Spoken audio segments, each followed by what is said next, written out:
हम तीसरे पार्ट की चर्चा करते हैं जिसका नाम है समकालीन विश्व में अमेरिकी वर्चस्व। अभी तक 2 पार्टों में हमने देखा कि शीत युद्ध का दौर कैसे था, क्या वो शीत युद्ध के दौर में क्या क्या घटनाएं घटी, उसके बाद सोवियत संघ का विघटन कैसे हुआ। अब जो है सोवियत संघ के विघटन के बाद जो अमेरिकी वर्चस्व की एक शुरुआत होती है 1990 के बाद से ही, उस चीज़ को हम समझने की कोशिश करते हैं कि किस प्रकार अमेरिकी वर्चस्व को पूरी दुनिया में देखा गया, एक तरह से महसूस किया गया, किस प्रकार ने पूरी विश्व राजनीति को अमेरिका ने प्रभावित करने की कोशिश की। इस पूरी चीज़ को हम समझने की कोशिश करेंगे।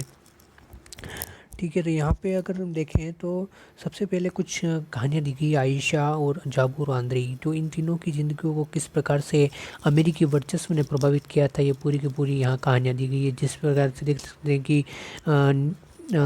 एक तरफ तो वो देश थे जो अमेरिकी हमलों से प्रभावित थे और वहाँ के लोग जो अपनी ज़िंदगी में अपनी जो है इच्छा के मुताबिक कुछ कर भी नहीं पा रहे थे। किसी के जो है हमलों में किसी के परिवार उजड़ गए, किसी की शारीरिक रूप से विकलांग हो गए। तो इस प्रकार से सारी की सारी चीज़ें देखने को मिलती है। आयशा जो थी वो उसकी एक टांग चली गई थी अमेरिका द्वारा किए गए हमलों में। ठीक है, तो यहाँ पे और एक नीली जींस जो अमेरिका द्वारा जो है जिसका पूरे विश्व में वर्चस्व के रूप में स्वीकार किया गया और नीली जींस को पूरे विश्व में पसंद किया जाने लगा और उसे स्वतंत्रता का प्रतीक माना गया था। वो कहीं ना कहीं कह सकते हैं कि अमेरिकी वर्चस्व का ही प्रभाव था, इसको हम मान सकते हैं। ठीक है, और बाकी सब भी देखें कि MBA का कोर्स और कुछ प्रोफेशनल डिग्रीज़ को भी अमेरिकी वर्चस्व के रूप में हम देख सकते हैं कि वो ये एक धारणा थी कि डिग्री के माध्यम से ही आप अच्छा जो है कार्य कर सकते हैं, आपके पास डिग्री होगी तो ही आप अच्छा प्रोफेशनल कार्य करेंगे। तो ये सारी चीज़ें अमेरिका से ही निकल के सामने आती है। तो ये अमेरिकी वर्चस्व का एक प्रतीक माना जा सकता है, जिसमें नीली जींस और डिग्रियाँ, MBA की डिग्रियाँ, ये सारी की सारी चीज़ें हम यहाँ पे देखने को मिल सकती हैं। तो ये हमारे पास इतना इम्पोर्टेंट नहीं है। बाकी आगे देखते हैं कि अब यहाँ देखते हैं नई विश्व व्यवस्था की शुरुआत। अब नई विश्व व्यवस्था की शुरुआत जो कि अमेरिकी वर्चस्व के साथ शुरू होती है, उसको समझने की कोशिश करते हैं कि वो किस प्रकार से आगे बढ़ती है। ठीक है, अब यहाँ पे देखते हैं कि वर्चस्व की जो शुरुआत होती है वो 1991 से होती है। ठीक है, अमेरिकी जो सोवियत संघ के विघटन के बाद अमेरिका एक शक्तिशाली जो वर्चस्व के रूप में अंतर्राष्ट्रीय परिदृश्य में उभरता है, उसके बाद से ही चीज़ें इस तरह से दिखनी शुरू हो जाती हैं। ठीक है, इसके बाद देखते हैं कि द्वितीय विश्व युद्ध खत्म होता है 1945 तक। उसके बाद 1991 तक शीत युद्ध का दौर चलता है। उसके बाद देखते हैं तो 1990 के अगस्त में इराक ने कुवैत पर हमला किया और बड़ी तेज़ी से उस पर कब्जा कर लिया। अब ये जो एक लड़ाई थी दो देशों की में थी, इराक और कुवैत की, दोनों ही खाड़ी देश हैं। ठीक है, तो इन दोनों देशों में जो है लड़ाई होती है, इन दोनों देशों की लड़ाई होती है। तो अब यहाँ पे देखते हैं कि संयुक्त राष्ट्र संघ ने कुवैत पर मुक्त कराने के लिए बल प्रयोग की अनुमति देती, क्योंकि हमें जो इराक था उसने कुवैत पे हमला कर लिया था, हमला किया और वहाँ उसे कुवैत को जीत लिया था। तो यहाँ पे जो संयुक्त राष्ट्र सेना थी उसने जो है इराक पर हमला कर दिया और कुवैत को मुक्त कराने के लिए बल प्रयोग की अनुमति दे दी। ठीक है, बाकी सब मामलों में जो है देख सकते हैं कि संयुक्त राष्ट्र चुप्पी साध लेता था, लेकिन इस मामले में संयुक्त राष्ट्र ने कदम उठाया था। ठीक है, इसका भी कुछ मायने होंगे। ठीक है, बल प्रयोग की इसने अनुमति क्यों दी, क्योंकि इसे अमेरिका को फ़ायदा हो रहा था। इस चीज़ को अब देखने की कोशिश करेंगे। ठीक है, ये एक संयुक्त राष्ट्र का एक नाटकीय फैसला जिसे कहा जा सकता है। अमेरिकी राष्ट्रपति जॉर्ज बुश ने इसे नई विश्व व्यवस्था की संज्ञा दी, जो ये हमला हुआ था और जो संयुक्त राष्ट्र का जो प्रभाव देखने को सामने आया। ठीक है, उसे संयुक्त राष्ट्र ये जो अमेरिका था उसने नई विश्व व्यवस्था कहा। 34 देशों की मिली जुली और 66 जो 6,60,000 सैनिकों की भारी भरकम फौज ने इराक के विरुद्ध मोर्चा खोला और उसे परास्त कर दिया। ठीक है, तो यहाँ पे देख सकते हैं कि इतनी बड़ी सेना ने इराक के ऊपर हमला किया, उसे परास्त कर दिया। संयुक्त राष्ट्र संघ के इस सैन्य अभियान को ऑपरेशन डेजर्ट स्टॉर्म कहा जाएगा, जो कि काफ़ी फेमस जो है ऑपरेशन अभी तक का मान सकते हैं। डायरेक्ट क्वेश्चन भी आ सकते हैं एग्जाम में। ठीक है, तो जो इस हद तक अमेरिकी सैन्य अभियान ही था। ठीक है, इस था भले ही संयुक्त राष्ट्र के द्वारा इसको जो है किया गया था, लेकिन जो इसमें जो प्रभुत्व जिसका था, इस फैसले में जिसके वर्चस्व की बुआरी थी वो अमेरिका ही था। ठीक है, एक अमेरिकी जनरल नॉर्मन शॉर्जबाख ने इस सैन्य अभियान के प्रमुख थे, जो इस सैन्य अभियान के प्रमुख थे वो थे नॉर्मन श्वार्ज़कोव। ठीक है, इसमें 34 देशों की इस मिली जुली सेना ने 75% सैनिक अमेरिका ही के ही थे। तो यहाँ पे देख सकते हैं कि 75% जो सैनिक थे इतनी बड़ी सेना में, वो अमेरिकी सैनिक, जो प्रौद्योगिकी की पूरी चीज़ ली गई थी वो अमेरिका की ही थी। हालांकि इराक के राष्ट्रपति सद्दाम हुसैन का ऐलान था कि यह जो 100 जंगों की एक जंग साबित होगा, लेकिन इराकी सेना जल्द ही हार गई और उसे कुवैत से हटने के लिए मजबूर होना पड़ा। तो कह सकते हैं कि इराकी जो सेना थी वो अमेरिका के सामने ज़्यादा टिक नहीं पाई और इराकी सेना बहुत जल्दी ही हार गई। ठीक है, प्रौद्योगिकी कह सकते हैं, टेक्निकल दृष्टि से भी अमेरिका बहुत आगे बढ़ गया था। उसके बाद ऐसी ऐसी मिसाइलें थी तो उसे इराक को हराना बहुत आसान था। ठीक है, अब इस युद्ध की क्या विशेषता है इसको देखने की कोशिश करते हैं कि इस युद्ध में क्या स्पेशल था। तो ये स्मार्ट बमों का प्रयोग किया गया था अमेरिका के द्वारा। इसे कंप्यूटर युद्ध की संज्ञा भी दी गई। जिसे हम के वीडियो गेम खेल रहे हो उस तरह से पूरा युद्ध हो रहा था स्मार्ट बमों के माध्यम से। तो इसे वीडियो गेम वार भी कहा जाने लगा। ठीक है, उसके बाद देखते हैं कि अमेरिका ने इस युद्ध में मुनाफा कमाया। अमेरिका ने लेकिन इतना सब कुछ प्रौद्योगिकी अमेरिका द्वारा इस युद्ध में डाली गई, सब कुछ किया गया, इतना बड़ा सैनिक भी यहाँ भेजे गए, लेकिन जो एक तरह से अमेरिका को फ़ायदा ही हुआ था, क्योंकि जापान और ये बाकी जो देश थे कई ज़्यादा, जो जापान, जर्मनी और सऊदी अरब जिसों ने अमेरिका को काफ़ी पैसा दिया था इस युद्ध के लिए। तो एक तरह से कह सकते हैं कि अमेरिका को इस युद्ध से फ़ायदा ही हुआ था। अब बात करते हैं क्लिंटन के दौर की। जो क्लिंटन जो है सत्ता में आए उसके बाद क्या चीज़ें होने लगी। इराक की खाड़ी युद्ध के बावजूद जो है जॉर्ज बुश जो है अपना जो चुनाव हार जाते हैं और क्लिंटन अमेरिकी राष्ट्रपति बनते हैं। तो उसके बाद अमेरिकी जो है राजनीति में और विश्व राजनीति में अमेरिका के वर्चस्व में किस प्रकार से परिवर्तन आता है उस चीज़ को देखने की कोशिश करेंगे। ठीक है, प्रथम खाड़ी युद्ध जीतने के बावजूद जॉर्ज बुश 1992 में डेमोक्रेटिक पार्टी के उम्मीदवार विलियम जेफरसन क्लिंटन से राष्ट्रपति चुनाव हार गए। क्लिंटन ने विदेश नीति की जगह घरेलू नीति को अपने चुनाव प्रचार का निशाना बनाया। उसने जो विदेश नीति में जो अमेरिका की जो हस्तक्षेप था उसको उन्होंने कम करने की कोशिश की। वो चाहते थे कि अमेरिका विदेशी मामलों में इस तरह से हस्तक्षेप न करे और घरेलू लोगों पर ज़्यादा ध्यान दे। ठीक है, और इस प्रकार अमेरिका जो है जॉर्ज बुश जो है क्लिंटन है वो लगातार 8 सालों तक इसी नीति पे राष्ट्रपति पद पे बने रहे। ठीक है, उनको दूसरी बार भी वो चुनाव जीत गए। ठीक है, क्लिंटन के दौर में ऐसा जान पड़ता था कि अमेरिका ने अपने को घरेलू मामलों तक सीमित कर लिया था। अब यहाँ देख सकते हैं कि ऐसा लग रहा था बाहरी रूप से कि जो है अमेरिका ने अपने आप को जो है घरेलू मामलों तक सीमित कर लिया, लेकिन देखते हैं बाद में क्या होता है। लोकतंत्र के बढ़ावे, जलवायु परिवर्तन तथा विश्व व्यापार जैसे नरम मुद्दों पर ध्यान केंद्रित किया। ठीक है, तो युगोस्लाविया ने जब अल्बानियाई लोगों के इस संगठन को कुचलने की कोशिश करते हैं। ठीक है, जो अल्बानियाई जो लोग विरोध कर रहे थे उसको कुचलने के लिए जो है युगोस्लाविया कदम उठाता है। तो कोसोवो के अल्बानियाई इसके जवाब में अमेरिकी नेतृत्व में नाटो के देश युगोस्लाविया के क्षेत्रों पर 2 महीने तक बमबारी करते हैं। ठीक है, तो यहाँ पे जो युगोस्लाविया जब अल्बानियाई लोगों को जो कुचलने की कोशिश करता है तो नाटो द्वारा इस युगोस्लाविया पे हमला कर दिया जाता है। ठीक है, दूसरी बड़ी सैन्य कार्रवाई के देख सकते हैं, एक तो युगोस्लाविया पे हो गई। अब दूसरी सैन्य कार्रवाई अमेरिका द्वारा कहाँ की गई, तो दूसरी बड़ी सैन्य कार्रवाई नैरोबी केन्या और दार एस सलाम तंजानिया के अमेरिकी दूतावासों पर बमबारी के जवाब में 1998 में हुई। ठीक है, तो ये दूसरी बड़ी सैन्य कार्रवाई थी। ठीक है, जिसको केन्या और तंजानिया के दूतावासों पर की गई थी। ठीक है, अब यहाँ पे देख सकते हैं कि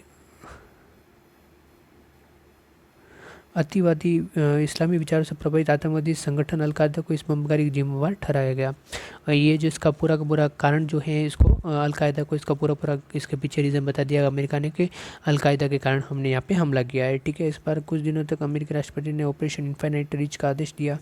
ठीक है, अब कुछ दिन होते हैं तो राष्ट्रपति क्लिंटन ने ऑपरेशन इन्फिनिटी रीच का भी आदेश देते। इस अभियान के अंतर्गत अमेरिका ने सूडान, अफगानिस्तान और अलकायदा के ठिकानों पर कई बार क्रूज मिसाइल से हमले किए। तो ये इस प्रकार से क्रूज मिसाइल के हमले भी देखे गए। ठीक है, उसके बाद जो है अमेरिका पर आरोप लगा कि उसने अपने इस अभियान में कुछ नागरिकों ठिकानों पर भी निशाना बनाया।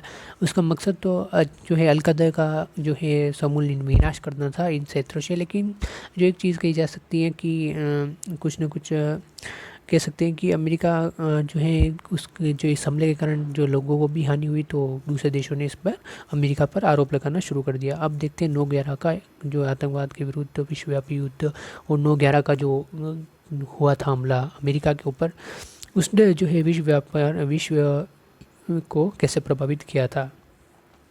देखते हैं 11 सितंबर 2001 के दिन विभिन्न अरब देशों ने 19 अपहरणकर्ताओं ने उड़ान भरने के चंद मिनटों बाद 4 अमेरिकी व्यावसायिक विमानों पर कब्जा कर लिया। ठीक है, तो कुछ अपहरणकर्ता थे, 19 अपहरणकर्ता, उन्होंने 11 दिसंबर 2001 को 4 विमानों पर अपना कब्जा कर लिया। अपहरणकर्ता ने इन विमानों को अमेरिका की महत्वपूर्ण इमारतों के सीध से उड़ाकर ले गए। 2 विमान न्यूयॉर्क स्थित वर्ल्ड ट्रेड सेंटर के उत्तरी और दक्षिणी टावर से टकरा गए। ठीक है, तो यहाँ पे जो है 2 विमान तो सीधे जाके वर्ल्ड ट्रेड टावर पर टकरा गए, जिससे कि बहुत ज़्यादा जान मान की हानि हुई।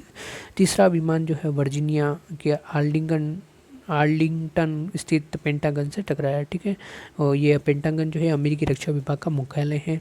ठीक है, तो ये जो है बहुत मुख्य बिल्डिंग थी अमेरिका के लिए रक्षा विभाग की, वहाँ भी बहुत ज़्यादा यहाँ हानि हुई अमेरिका को। और चौथा विमान जो है अमेरिकी संसद कांग्रेस के मुख्य इमारत से टकराना था, लेकिन यह पेंसिल्वानिया के एक खेत में गिर गया। पेंसिल्वेनिया के एक खेत में जाकर ये गिर जाता है। ठीक है, तो ये पूरा का पूरा चीज़ हमको देखने को मिलती है। ठीक है, इस हमले को 9/11 कहा जाता है। ठीक है, क्योंकि अमेरिका में महीना पे जो है पहले लिखा जाता है।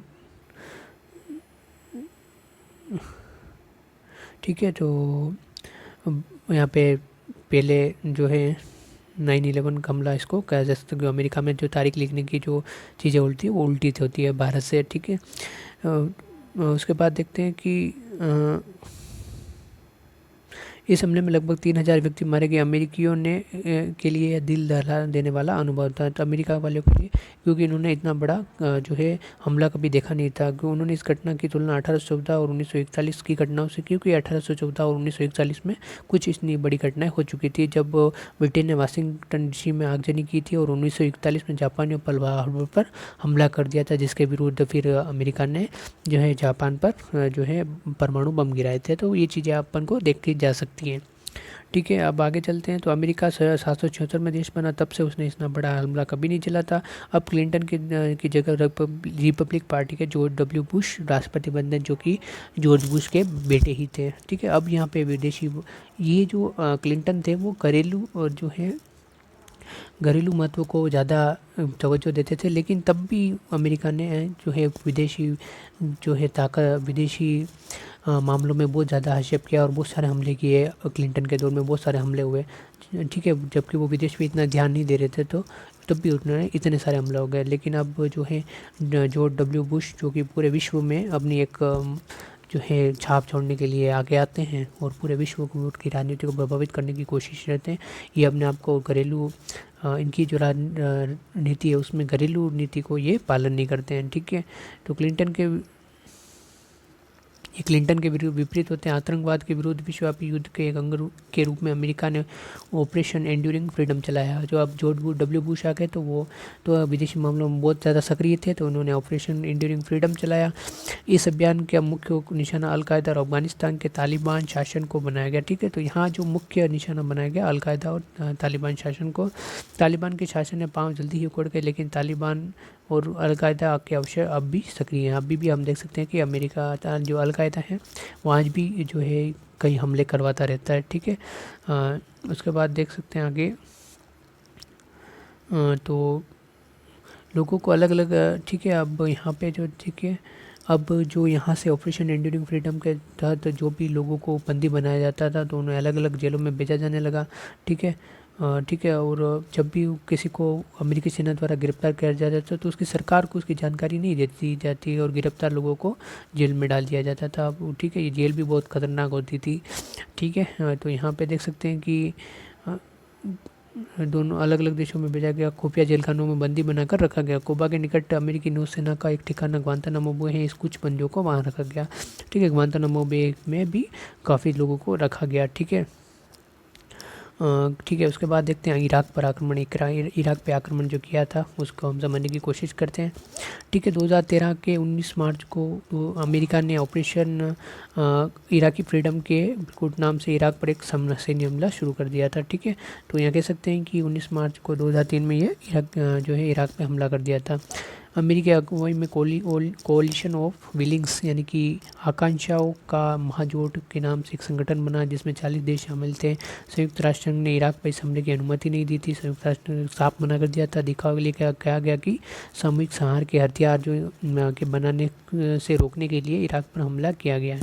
ठीक है, तो ये सब माना गया कि इराक जो है ऐसे हथियार बना रहा है अपने देश में जिससे कि पूरी मानवता को हानि हो सकती है। तो इसने अमेरिका ने इस चीज़ का फ़ायदा उठाकर जो है इराक पर हमला कर दिया। ठीक है, तो यहाँ पे इराक पर हमला हो जाता है।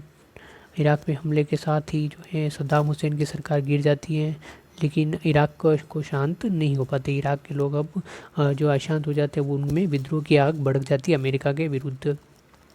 इराक में अमेरिका के खिलाफ एक पूर्णव्यापी विद्रोह भड़क जाता है। अमेरिका के 3,000 सैनिक इस युद्ध में मरे, जबकि इराक की सैनिक कई ज़्यादा बड़ी संख्या में मरे। ठीक है, तो अमेरिका के तो सिर्फ 3,000 सैनिक मरे थे, लेकिन इराक के जो सैनिक थे वो काफ़ी बड़ी संख्या में मारे गए यहाँ पे।